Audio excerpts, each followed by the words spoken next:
Pementasan tarian Sangyang khususnya Sangyang Penyalin tidak hanya sekadar pertunjukan seni. Tarian ini merupakan ritual sakral yang syarat dengan nilai spiritual dan aturan adat yang ketat.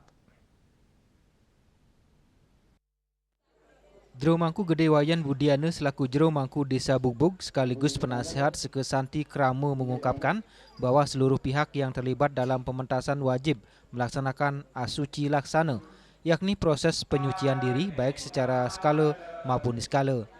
Tahapan ini meliputi kegiatan membersihkan diri, keramas, serta menjaga kesucian lahir dan batin.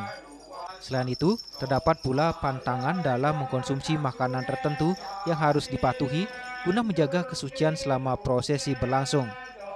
Ritual ini tidak bisa dilakukan sembarangan.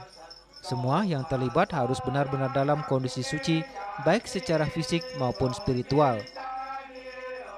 Dalam pelaksanaannya terdapat 3 unsur utama yang terlibat dalam pementasan Sangyang Penyalin.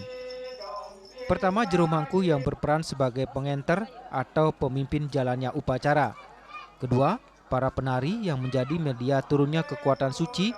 Dan ketiga, Juru Kidung yang memiliki peran penting dalam menurunkan taksu atau mengundang kekuatan spiritual sehingga tarian dapat berlangsung secara sakral. Upakara utawi bebanten sani kunggahang minakadi penungur dewa sani pinih alit pejati ke pasti ke sampun kuni ketala retat kala nudusin ke mendaging piranti minakadi sarana penudusan pengasepan niki mendaging asap pengasepan niki mendaging menyan sareng majegau miwah sani sios-siosan sane dados anggen sarana menudusan minakadi kulit pakel, kulit poh, miwah sane sios-siosan sane dados anggen perkara. Lebih lanjut, Jero Mangku Gede menjelaskan bahwa pementasan tarian Sangyang memiliki makna mendalam. Salah satunya adalah terjadinya kontak secara gaib atau hubungan niskala selama prosesi berlangsung.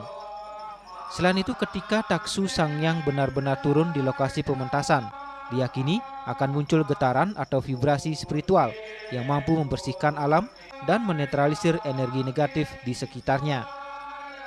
Pementasan ini juga berfungsi sebagai penolak bala. Bahkan sarana-sarana yang digunakan setelah pementasan dapat dimanfaatkan sebagai pelindung rumah atau lingkungan. Jero Mangku Gede berharap generasi muda dapat terus menjaga dan melestarikan tradisi adiluhung ini. Ia menekankan bahwa di tengah derasnya arus globalisasi, keberadaan tradisi seperti tarian Sangyang menjadi identitas budaya yang harus tetap dijaga. Generasi muda memiliki peran penting sebagai penerus. Jangan sampai warisan budaya yang sakral ini hilang di telan zaman. Hendra dan Edi, Bali TV.